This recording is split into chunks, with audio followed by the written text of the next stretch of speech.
for this cylinder is in its rotation.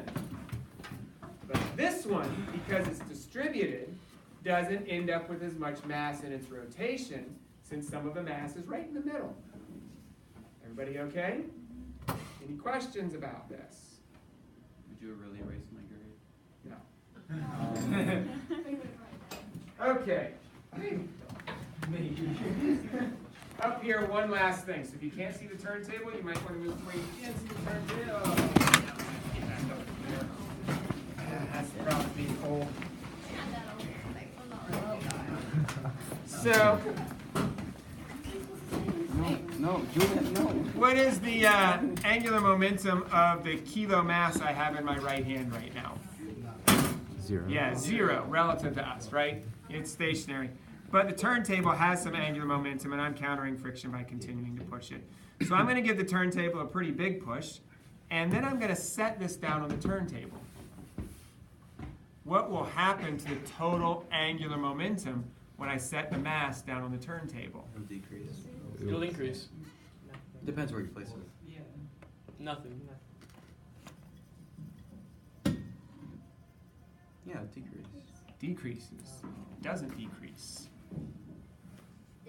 This slowed down, but this sped up. Wait, what? Do it again? The angular momentum lost by the turntable is gained by the kilo mass. This is an angular inelastic collision. Two separate masses, one rotating, one not, and then they stick together and rotate as a single mass. This is a completely inelastic rotational collision. Okay? Makes sense? So we got this guy spinning, we set this down. Yes, this slows down, its angular velocity decreases, but this one's angular velocity comes up to compensate, so the total angular momentum stays the same. Oh, because initial angular velocity was Yeah. 0 because you just... If I took that wheel, started this one rotating, and then put that one against it, so it started the other one rotating too, okay, we get some loss of angular momentum for this one, transferred to the other one, and that would be sort of like an elastic collision. Does that make sense for everybody? Any questions about this? How you doing, Brandon?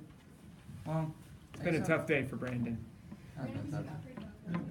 Yeah. Well, I guess my only stipulation would be like, once you put the mass in the middle, although the angular momentum was transferred, like, I don't know, why did it stop so much sooner?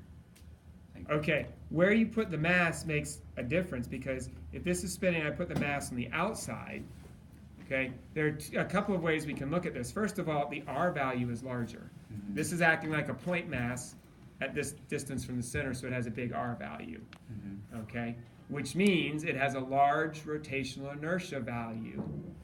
Okay, so it's going to absorb a lot more momentum. Okay, going to slow the whole thing down a lot more effectively. If I put this guy right in the middle, it has a very small rotational inertia, and it doesn't slow it down very much at all.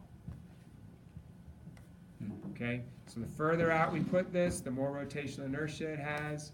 Okay, the more it's going to slow this down when I put them in contact. It's like that, right? It's like that spinning thing at the park that kids jump on. Also realize that while it's not conserved, kinetic energy is not conserved in an inelastic collision. When I set this down here, okay, some of the rotational kinetic energy of the turntable is transferred to the mass. Good? Yeah. Okay? The further out the mass is, the larger its rotational inertia, the more kinetic energy it absorbs. Move it towards the middle, it absorbs less and less. Okay? So this is like a large cart colliding with a really large cart. That's like a large cart colliding with a small cart. Doesn't make as much difference. How we doing? Okay, everybody good? All right. In case you thought otherwise, by the way, you are not escaping without homework today. Big sigh. Oh, no. Big sigh. No. Trustee, you want that? Okay, here we go. Last thing for the day. Homework. Option B still. B1. So we're just picking up where we left off. We've done 1 through 6, right?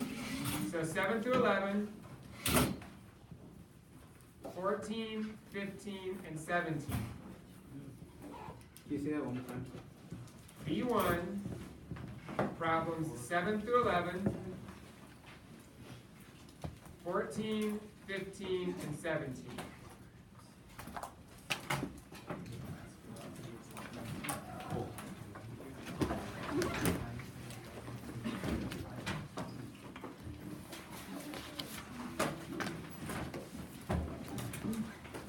Oh, so that's how the health, because